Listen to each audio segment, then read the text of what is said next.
Hello everyone, আশা করি সবাই অনেক অনেক ভালো আছি। তো 25-26 সেশনের মেডিকেল অ্যাডমিশন টেস্ট দেখতে দেখতে আমাদের হাতে সময় আর 1 মাস বা তার একটু বেশি হয়তো আছে। তো এই সময়টাতে অনেকগুলো কোচিংয়ে বা একবার সবকিছু পড়া শেষ। সামনে paper final, subject final, model test শুরু হবে এবং আমাদের হয়তো অনেকের সিলেবাস শেষ, আবার বেশ কিছু জায়গায় কিছু কিছু একটু বাকি আছে অনেকের হয়তো, আবার কারো কারো সিলেবাস শেষ বাট একটু গোছানো বাকি। তো এই paper final, subject final, model টেস্টে তোমাদের 3-4 বার রিভিশন হয়ে যাবে অলরেডি। সো রিভিশন নিয়ে কোনো চিন্তা নাই যে কয়বার হবে না হবে, জাস্ট তুমি একটা কোচিংকে ফলো করতে হবে। তো আগের ভিডিওতে আমরা গ্রুপ এ বি সি তিনটা গ্রুপ দেখিয়েছিলাম এবং কোন গ্রুপের কি অবস্থা সেটা নিয়ে কথা বলেছিলাম, যে যেমন গ্রুপ এ, গ্রুপ বি এবং হচ্ছে গ্রুপ সি। গ্রুপ এ কারা, যারা সবসময় 90+ নাম্বার পায়। গ্রুপ বি কারা, যারা 70-80 করে নাম্বার পায়। আর গ্রুপ সি হচ্ছে 40 থেকে 60 এভারেজে মার্কটা পায় উইকলি 100-র মধ্যে আর কি। সো এই যে রেঞ্জে, তো গ্রুপ এ যারা, তোমরা হচ্ছে যে ভাইয়া প্রশ্ন করো যে কয়টা কোচিং এ পরীক্ষা দিব। তো যারা গ্রুপ এ তে আসো তারা তোমরা দুইটা বা তার থেকে বেশি তোমরা পরীক্ষা দিতে পারো, কারণ তোমাদের অলরেডি হয়ে গেছে, তোমরা জাস্ট এখন পরীক্ষা দিবার হবে। গ্রুপ বি যারা আসো, একটু গোছাতে হবে, পরে একটু বাকি আছে। সো তাদের আসলে একটা কোচিংকেই ফলো করা দরকার এবং A to Z ফলো করবা সেটার। আর গ্রুপ সি যারা আসো, এবং একটা কোশ্চেনকে এটা বলে নেই, যারা একটা কোশ্চেনকে ফলো করবে এবং হচ্ছে পেপার ফাইনাল 2 দিনে একটা করে পেপার পরে পরীক্ষা দিব, সমস্যা নাই। যারা গ্রুপ সি আসো, তোমাদের আসলে একটা কোশ্চেনকেই তো ফলো করবা, প্লাস হচ্ছে তোমাদের পেপার ফাইনালে পড়া আসলে 2 দিনে করতে পারবে না, একটু টাফ হয়ে যাবে, কারণ বাকি আছে, তোমরা 3 দিনে নিতে হবে। মানে আমি আগে ভিডিওতে বলে দিয়েছি যে কিভাবে পড়বা, যে পেপার ফাইনালের সময় তুমি 7টা বা 8টা চ্যাপ্টার পরে পরীক্ষা দিবা, আর সাবজেক্ট ফাইনালে তুমি বাকি 4টা বা 5টা চ্যাপ্টার পরে পরীক্ষা দিবে, তাহলে সবগুলো চ্যাপ্টার মোটামুটি ভালো একটা আয়ত্তে আসবে। সো দেখে নিও আগের ভিডিওটা। সো আমরা আজকে কথা বলবো গ্রুপ বি যারা আসো, 70 এভারেজ, 70-80 এভারেজ স্টুডেন্ট, সো তাদের নিয়ে। তাহলে আমি সাথে আছি মুনতাসির, পড়াশোনা করছি sir Salimullah medical college, Dhaka. আমরা একটা কোচিং এর রুটিনকে এখানে ডেমো হিসেবে ধরবো, তোমরা চাইলে তোমাদের যে কোনো কোচিংকে ফলো করতে পারো। সো আমি এখানে রেটিনাকে ডেমো হিসেবে নিচ্ছি। সো এদের পরীক্ষাটা শুরু হচ্ছে 15 তারিখ থেকে, হোয়াট এভার। তো দেখো, আমাদের এই পর্যন্ত যা যা হয়েছে, মানে আমরা যেগুলো যেগুলো পড়ে এসেছি, আমাদের ডেইলি টেস্ট দিয়েছি, উইকলি টেস্ট দিয়েছি, আমাদের বই দাগানো আছে, আমাদের প্রশ্ন ব্যাংক অ্যানালাইসিস করা আছে, আমাদের অনুশীলনী সলভ করা হয়েছে এবং ভুলগুলো মার্কিং করা আছে। যখন তোমরা এই প্রথম রিভিশন ফেজটা পার করছো, প্রথম পড়ার যে ফেজ, ক্লাস ফেজ যেটা আর কি, তো সেখানে কিন্তু এই ধাপগুলো তোমরা পার করে ফেলেছো। আশা করি তোমাদের এখানে একটা এভারেজ পড়াশোনা বা এভারেজ সবকিছু করা আছে। একদম হাইয়েস্ট পরিমাণে সবকিছু করা নেই, লোয়েস্ট পরিমাণে কিছু করা নেই। তো যেটুকু বাকি আছে সেটুকু আমরা পেপার ফাইনাল, সাবজেক্ট ফাইনালে কভার করে ফেলবো। এই সময় ভাই এক্সট্রা রাইটার পড়বো কিনা? তো তোমার যদি মেইন রাইটারের বই সব পড়া হয়ে থাকে, সব পেরে থাকো, তাহলে তুমি এক্সট্রা রাইটার পড়তে পারো। আর যদি এরকম হয় যে মেইন রাইটার পারি না, এক্সট্রা রাইটারে লাফাচ্ছি, তাহলে তোমার জন্য এটা বোকামো হবে। কোন কোন বই পড়বে এখানে লেখা আছে, যে বোটানির ক্ষেত্রে হাসান স্যারের বই পড়বো, জুলজির ক্ষেত্রে আজমল স্যারের প্লাস হচ্ছে আলিম স্যারের বই পড়বো, কিছু কিছু চ্যাপ্টার আছে। অনুশীলনী সলভ করবো হচ্ছে কোচিং এর বই থেকে, বটানির ক্ষেত্রে কোচিং এর বই থেকে, প্লাস হচ্ছে আমরা আজিবর স্যারের অনুশীলনী করতে পারি যদি আমাদের কাছে বইয়ের হার্ড কপিটা থাকে আর কি। কেমিস্ট্রি হাজারি স্যার পড়লেই এনাফ, আর কিছু লাগবে না এখানে। আর ফিজিক্সের ক্ষেত্রে মেইন বই পড়বো হচ্ছে ইসাক, আর অনুশীলনীর ক্ষেত্রে ইসাক আর তপন। তো ভাইয়া যদি এর বাহিরে প্রশ্ন আসে, এটা আসলে ভাগ্যের ওপর। তুমি এই কয়েকটা বই পড়লে তোমার এখানে আই 80 থেকে হচ্ছে 85% পড়া হয়ে গেছে। আর বাকিগুলো তুমি যদি এই কয়টা পারো, বাকি দেখবা যে তোমার অটোমেটিক্যালি এটা হচ্ছে 90+ হয়ে যাবে পড়ার ইয়ে আর কি। সো তাহলে এক্সট্রা আরো যেগুলো আছে ওগুলো পড়বে কিনা, তুমি কি এই কয়টা পারো? যদি এই কয়টা পারো তাহলে অন্যটায় যাও, যদি এই কয়টা না পারো তাহলে অন্যটায় যাওয়ার দরকার নাই। এখন কিছু এখানে নীতি কথা লেখা আছে, এগুলো একটু আমাদের মাথায় রেখে আমাদের পেপার ফাইনাল, সাবজেক্ট ফাইনালের প্রিপারেশনটা আগাতে হবে। প্রথমত হচ্ছে লোভ করা যাবে না, মানে তুমি একটা অধ্যায় 2 ঘন্টাতেও পড়তে পারো, 1 ঘন্টাতেও পড়তে পারো, 3 ঘন্টাতেও পড়তে পারো, কিন্তু তোমার হাতে কিন্তু সময় নাই, তোমাকে সময় কম করে নিয়ে পড়তে হবে। সো তুমি 2 ঘন্টা পড়ে তোমার স্যাটিসফ্যাকশন আসছে না, তুমি 3 ঘন্টায় পড়বা, 3 ঘন্টায় পড়ে আসছে না, 4 ঘন্টায় পড়বা, বাট এটা হবে না। তুমি প্রথম ফেজে যেরকম করে পড়ছো, দাগানো আছে, সেগুলোই তোমার হচ্ছে পড়তে হবে। সো লোভ করা যাবে না, তুমি যা দাগানো আছে, যা দিন পড়ছো, জাস্ট চোখ বুলাবা, দেখবা, কোনো টপিক যদি কঠিন লাগে সেটা একটু মনোযোগ দিয়ে পড়বা। এর থেকে এখানে বেশি লোভ করা যাবে না। আর একটা অধ্যায় থেকে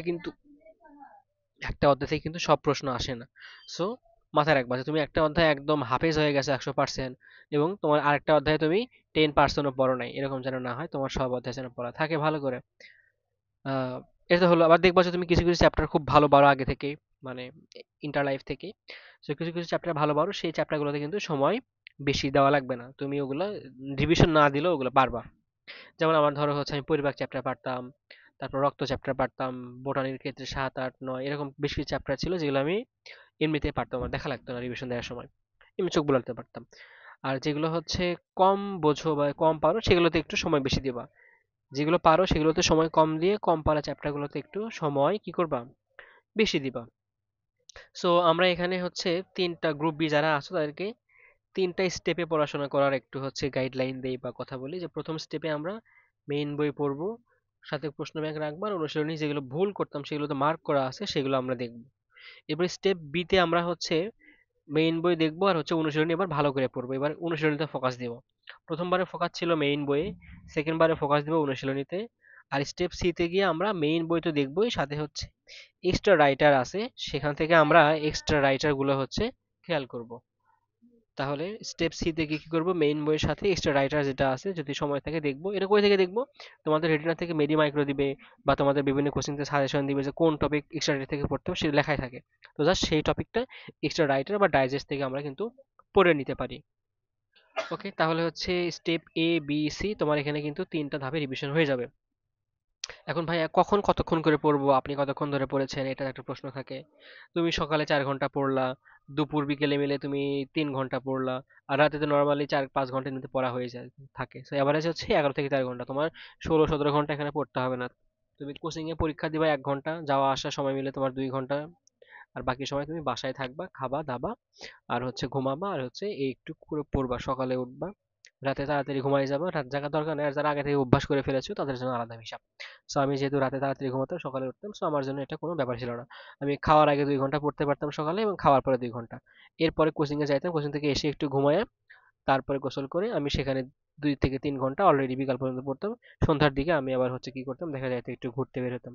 আর রাতে মাগরিবের পর থেকে এখানে 4 ঘন্টা পড়া কোনো ফ্যাক্ট না। সো এই হচ্ছে আমাদের কতক্ষণ ধরে পড়বো এটা। আর এখানে এখন আসো যে স্টেপ এ আমরা কিভাবে পড়বো।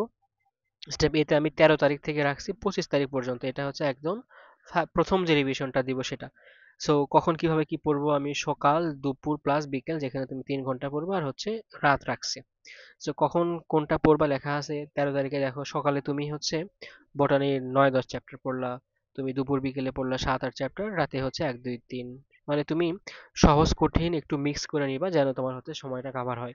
যেমন 9 পড়তে তোমার সময় লাগবে, 10 পড়তে সময় কম লাগবে, 7-8 পড়তে আবার একটা সময় লাগবে, আবার 1-2 পড়তে সময় একটু, 1 পড়তে সময় বেশি লাগবে, 2 পড়তে তার থেকে একটু কম লাগবে, 11 পড়তে আর একটু সময় কম লাগবে, এরকম করে তুমি সকাল দুপুর রাতকে একটু কাভার করে নিবা।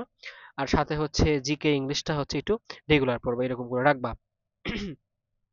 এরপরে তাহলে হচ্ছে ধরো তোমার পেপার ফাইনাল, বটানি পেপার ফাইনাল হচ্ছে 15 তারিখ সকালে, তুমি 13 তারিখে বটানি পড়বা, 14 তারিখে বটানি পড়বা, কখন কি পড়বা লেখা আছে এখানে। সাথে হচ্ছে যে আচ্ছা দেখো এখানে স্ক্রল টাইপের একটা জিনিস লেখা আছে। তুমি পরীক্ষা তোমার 15 তারিখ সকালে, তুমি 14 তারিখ রাতে তুমি স্ক্রল করবা, মানে তুমি এবার বটানি বইটা নিবা, 30 মিনিট থেকে 40 মিনিটে বইয়ের সবগুলো পাতা উল্টাবা, এমনিতেই উল্টাবা, চোখ বোলাবা, পড়ার চেষ্টা করবা না ভিতরে। তুমি জাস্ট ছবি দেখবা, তোমার কালার হাইলাইট করা লাইনে এমনি চোখে পড়বে, যেগুলো ভুল করছো সেগুলো চোখে পড়বে। এখানে তুমি ডিপলি পড়তে যাবে না, তাহলে কিন্তু সময় পাবো না। সো 30 থেকে 40 মিনিটে তুমি এই স্ক্রলটা করে ফেলবা।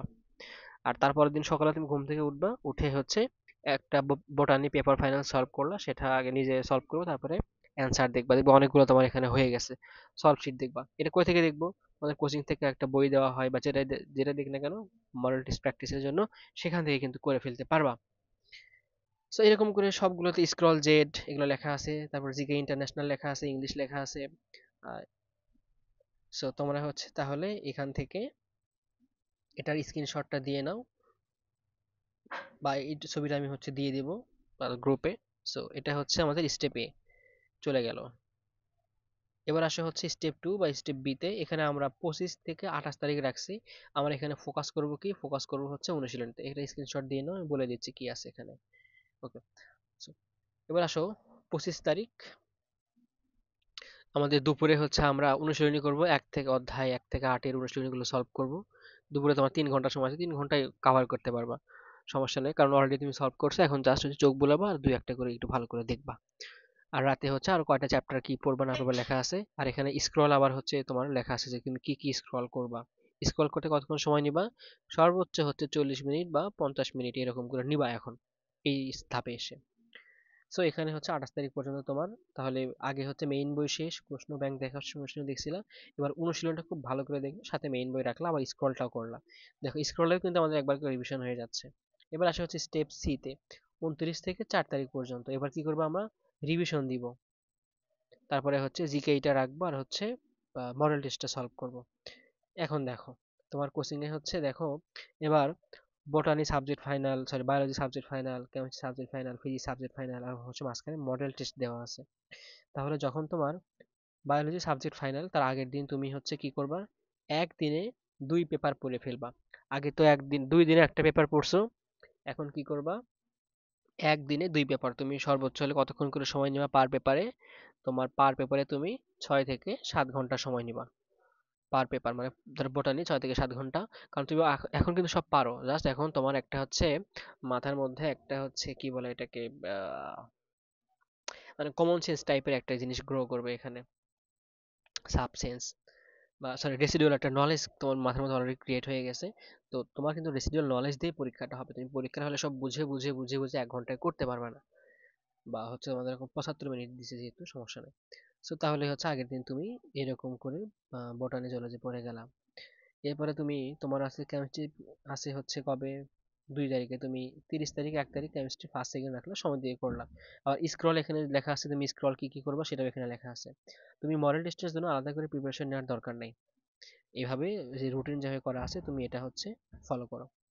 সো এটা হচ্ছে কি গেল, স্টেপ সি গেল। এবার আসি স্টেপ ডি, মডেল টেস্টে। মডেল টেস্টের ক্ষেত্রে তুমি কি করবা? তুমি হচ্ছে বোটানি জুলজিয়া পড়লো, তোমার হচ্ছে 3 নাম্বার রিভিশন চলছিল। কেমিস্ট্রি এগুলো খুব ভালো করে পড়লা, ফিজিক্সও ভালো করে পড়লা, জিকে এটা ভালো করে পড়লা। স্টেপ ডি তে এসে তুমি এবার হচ্ছে কি করবা? তোমার 10-12 তারিখে পরীক্ষা।